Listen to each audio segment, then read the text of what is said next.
Welcome to the Explainer. Now, if you're a data scientist making that leap into MLOps, you already know that production code is a whole different beast. So today, we're going to tackle a skill that, honestly, separates the pros from the amateurs, mastering the interactive debugger right inside VS Code. Let's dive in and get you debugging like a total pro. Okay, take a look at the left. Does that look familiar? I bet it does. It's that chaotic mess of print statements we've all made, ending with some cryptic error. You know something went wrong, but where? Now, look at the right. That is the calm, the clarity, the power of a debugger. You get a clean, organized view of your program state at the exact moment it broke. This right here, this is the leap from guessing to knowing. And that's what we're all about today. Look, we've all been there. Our code breaks, and what's the first thing we do? We just start throwing print statements everywhere. It feels like you're doing something, right? But in a complex MLOps pipeline, say, when you're trying to trace one bad piece of data through a dozen transformations, it's just noise. You have to add them, run everything, dig through the logs, and then you have to remember to delete them all. It's slow, it's messy, and it just doesn't scale. So what's the alternative? What do the pros do? Well, they use a systematic process called debugging. And let me tell you, this isn't about guessing anymore. It's about taking complete control of your code's execution and seeing exactly what's going on under the hood. The best way to think about debugging is that it gives you the power to freeze time. Seriously, it lets you pause your code at any given moment, put on your detective hat, and just inspect everything, every single variable, the entire state of your application, so that you can trace the logic step by step until you find the source of the problem. And in the MLOps world, this is absolutely non-negotiable. You've got to be sure your data pre-processing is perfect, that your model's inference logic is sound. Debugging is how you catch those tiny, subtle bugs that can cause silent failures in production. And the real game changer? It's just so much more efficient. You get all these incredible insights without touching your source code, without adding a single temporary print. The heart and soul of the debugger is something called a breakpoint. Just think of it like a magical red pause button that you can stick on any line of code you want. When your program is running and it hits that line, boom, everything freezes and it just waits for you to tell it what to do. So what happens when you're paused? Well, pretty much anything you want. You can see the value of every single variable at that precise moment in time. You can check out the call stack, which is basically a map of how your code got to this point. And most importantly, you're in the driver's seat. You get to decide what happens next. Now, it's super important to know the difference between debugging and logging. They're not enemies, they're a team.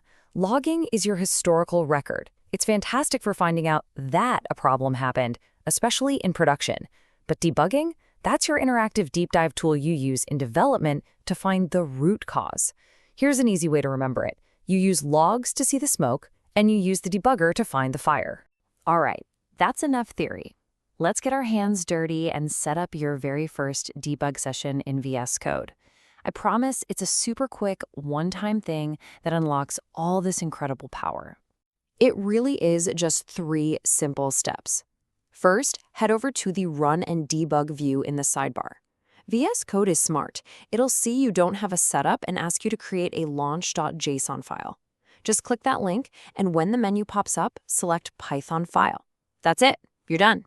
And don't let that new JSON file intimidate you. All it is a simple set of instructions. It just tells VS Code how to run your Python script in debug mode.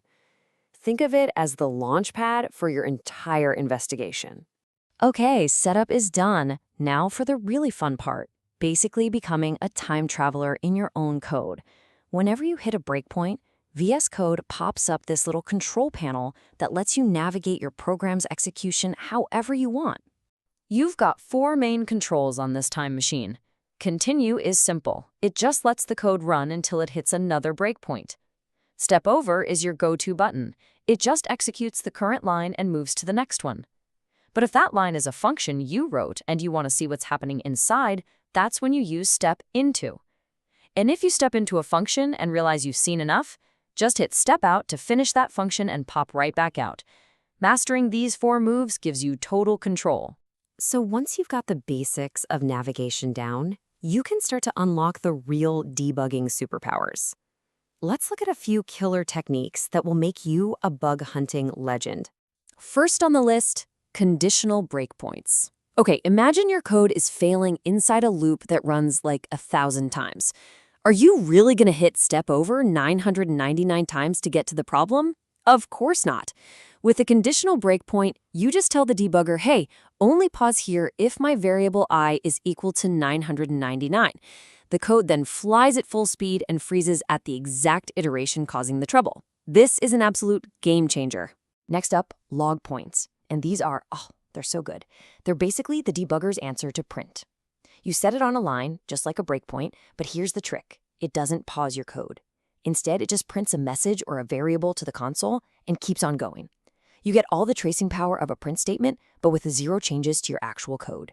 No more adding prints, then remembering to delete them. It's brilliant. Then you've got the watch panel. Think of this as your personal dashboard for the debugging session. You can pin any variable you care about to this panel. Maybe it's the shape of your data frame. Then, as you step through your code line by line, you can literally watch its value change in real time. It's an amazing way to keep your eye on the important stuff. And finally, the call stack. This thing is like your code's personal GPS history. You ever find yourself paused deep inside some function and you just think, wait, how in the world did my code get here? The call stack is your answer. It shows you the exact breadcrumb trail of function calls that led to where you are right now. It is absolutely essential for understanding complex code. So, let's just wrap this all up. By ditching print and embracing a real debugger, you're not just learning a new trick, you're adopting a whole new professional toolkit. You get the precision to stop your code exactly where you want, the insight to see what's really happening, the efficiency to crush bugs in minutes instead of hours, and honestly, the confidence that you're building truly reliable MLOps pipelines.